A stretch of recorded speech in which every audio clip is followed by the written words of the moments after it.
So what is the Tryndamere mid strategy? I get asked this a lot. People that watch my live stream and people that watch some of my videos will message me privately or DM me on Instagram and ask me, so what is it? Why do you play Tryndamere mid? Like, what is the whole point of it? Why do you do it? And they ask me questions about it, so I want to make this video for those people, so you guys can watch it, and if you want to replicate it yourself, you can, or if you want to just understand why I do it and what I'm doing, you can as well. So let's just jump right into it. Here are some questions that I get asked a lot about the strategy, and let me break them down for you. So the first one I get is, Tryndamere hates poke though, Beck. Why would he want to go mid lane with so many ranged poke matchups? Well, with the current runes, and I'll show you the runes later, he is basically adverse to poke, but if you build right, Tryndamere can survive poke even easier if you don't feel comfortable yet, like sustaining on the runes alone. What about push and roam assassins?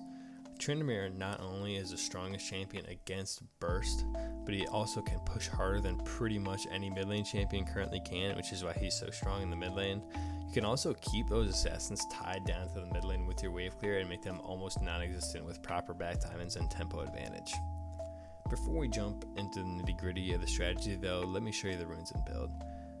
So here are the runes. This is what I take 90% of the time. Fleet footwork for the sustain, and the movement speed boost after your first auto attack really helps as well. Triumph, obviously, it's just the best of that rune to take. Now, Legend Tenacity I like to take a lot as it helps with kiting, but if you want to be able to solo Baron, you can also take Bloodline. Bloodline's really effective as well. Last hand, obviously Tryndamere, you're going to be low health when you ultimate, so the extra damage helps. For the resolve tree, I go second wind revitalize, and this, if you this is basically into most matchups, most poke matchups. If you're against a bruiser or an assassin, switching to lethal tempo and then switching second wind to bone plating is also really helpful. And then for the smaller runes, obviously just attack speed, adaptive force, and then for your defense, you just switch it to whatever you're going against. Armor if it's AD champ, magic resist if it's attack speed, or if it's a ability power champion. I forgot to add the build like an idiot. This is the build that I use. This is Fogged for the Wind 2's Tryndamere Fleet Footwork build that he uses for top lane, but it works really well in the mid lane as well. So he has good matchups, but what is the quote strategy unquote? So let me break it down for you. Levels 1 through 5 against 90% of his matchups, I will E through the wave and hit the enemy with an auto attack and run back with fleet. So doing this not only pushes the wave naturally, which is drawing pressure, but it also pokes the enemy with minimal response back. PS, if you get a lucky crit in the early game, it is a free lane win, and now they're probably below half health and you have full control of the lane. But while the wave is pushed, I'm looking for an opportunity to help my jungler with camps, scuttles, or dragons, since with this strategy we have so much map pressure, you need to use it as much as you can. Against the 10% of the matchups that I can't do this, examples like Nivea, Akali, and some heavy trading assassins in the early game, I will look to not only push the wave and hit all my CS, but also minimize poke damage pre-6. Post level 6 into the early mid game, again, we want to be the first one to any skirmishes that go on in the early game, as well as force pressure, as much pressure as possible on the map.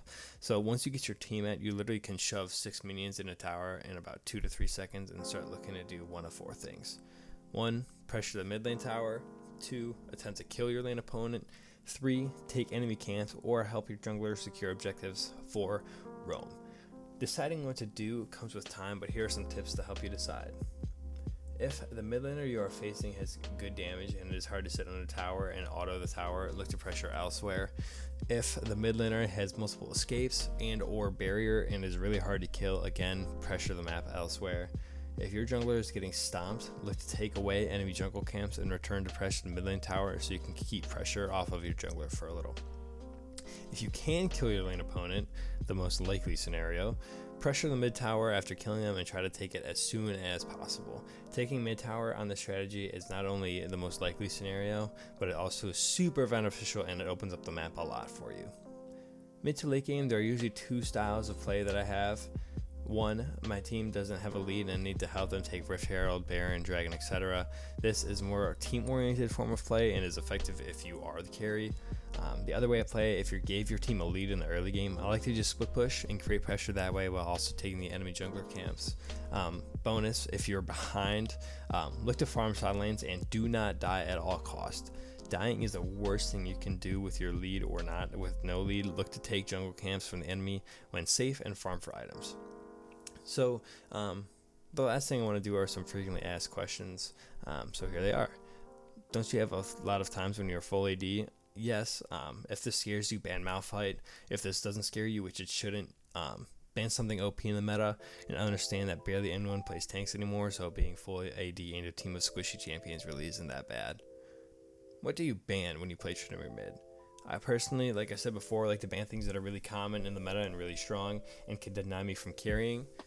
Some examples: top laners, Darius or Wukong; junglers, Fiddlesticks or Master Yi; mid laners, Fizz, Vladimir or Silas; ADC.